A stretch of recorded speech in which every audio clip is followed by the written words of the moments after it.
All right, Jason, here's some drama. Let's do it. Jane's Let's dive in. Addiction has canceled their tour in the wake of an onstage scuffle between Perry Farrell and Dave Navarro, and that is our first hot topic of the day, brought to you by Peter Pan at Walton Arts Center. So this cancellation comes a few days after videos captured Farrell lunging at Navarro at their Friday night concert. He bumped Navarro with his shoulder before taking a swing at the guitarist with his right arm. The show obviously ended shortly after, and the band apologized. Now, Farrell's wife said that her husband's frustration had been mounting night after night, saying, quote, he felt that the stage volume had been extremely loud and his voice was being drowned out by the band. Now, they're taking some time apart, so hopefully all will be well after they kind of have that break. But, I mean, yikes. And they were just here. Tension is high. Yeah. You know, tension is high for these guys and for performing night in and night out. And I understand that you want yourself and your band to sound a certain way. Sure. But I do think it's unfortunate when it comes to blows like that in such a public display. But like you said, you know, being tired, that can really change your whole you're going personality. You're going from show to show to show, night after night. It can be exhausting, and then you end up the next day after you've had some sleep being like, I did what? I know. Oh, I hope they work it all out. Yeah. Well, here's some great news for the biopic Reagan. It has defied the negative reviews from critics and holds a strong showing at the box office.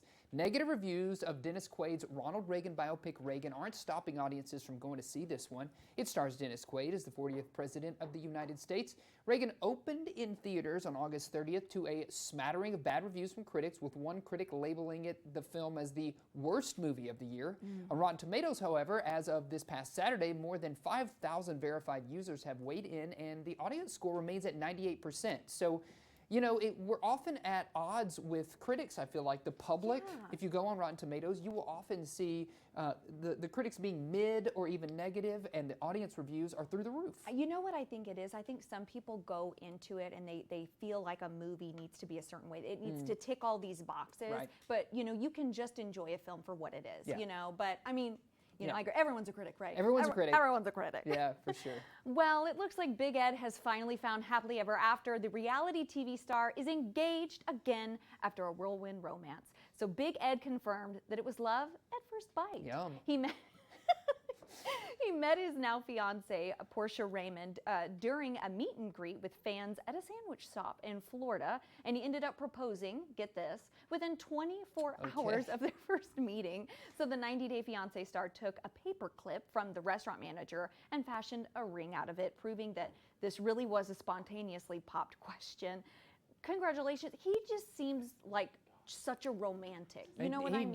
He does seem like a romantic. It's very curious to me that it happens so quickly. Yes. I'm always a little bit cautious of those things. Right. But obviously Ed isn't.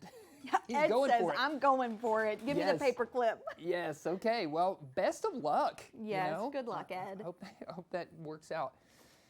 When the sky gradually darkened on Monday, thousands flocked into a park in southwest of Beijing for a grand lantern flare with creative lanterns of varying sizes. This is really just inspirational to look at.